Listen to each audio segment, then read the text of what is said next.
సమాజ్వాదీ పార్టీలో ముసలం సద్దుమడిగినట్లు కనిపిస్తోంది. సమాజ్వాదీ పార్టీ ఐక్యంగా ఉందని, అఖిలేష్ యాదవే మళ్లీ ముఖ్యమంత్రి అవుతారని ములాయం సింగ్ యాదవ్ ప్రకటించారు. నేతాజీ ప్రకటనతో కొన్ని రోజులుగా పార్టీలోని అంతర్యుద్ధానికి తెరపడినట్లు తెలుస్తోంది.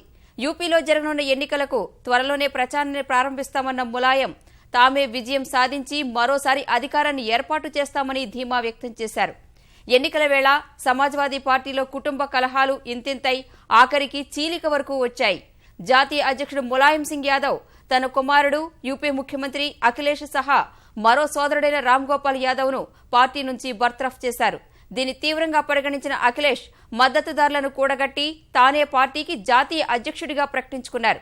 అప్పటి నుంచి పార్టీ గుర్తైన సైకిల్ కోసం తండ్రి కొడుకుల మధ్య పోటీ ఏర్పడింది. ఇద్దరూ ఎన్నికల సంఘాన్ని ఆశ్రయించారు. సాంకేతికంగా అఖిలేష్ కు అత్యధిక సంఖ్యలో మద్దతు ఉన్న నేపథ్యంలో నేతాజీ రాజీకి వచ్చినట్లు తెలుస్తోంది.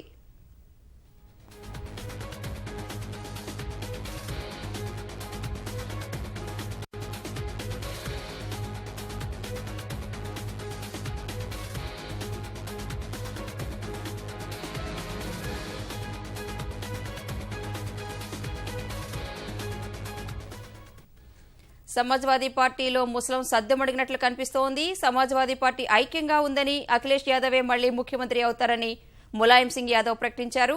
నేతాజీ ప్రకటనతో కొన్ని రోజులుగా పార్టీలోని అంతర్యుద్ధానికి తెరపడినట్లు తెలుస్తోంది.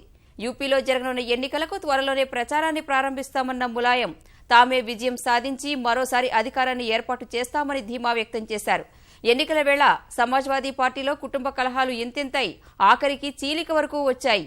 జాతీయ అధ్యక్షుడు ములాయం సింగ్ యాదవ్ తన కుమారుడు యూపీ ముఖ్యమంత్రి అఖిలేష్ సహా మరో సోదరుడైన రామ్ గోపాల్ యాదవ్ ను పార్టీ నుంచి బర్తరఫ్ చేశారు.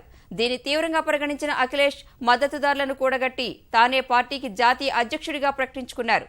అప్పటి నుంచి పార్టీ గుర్తైన సైకిల్ కోసం తండ్రి కొడుకుల మధ్య పోటీ ఏర్పడింది.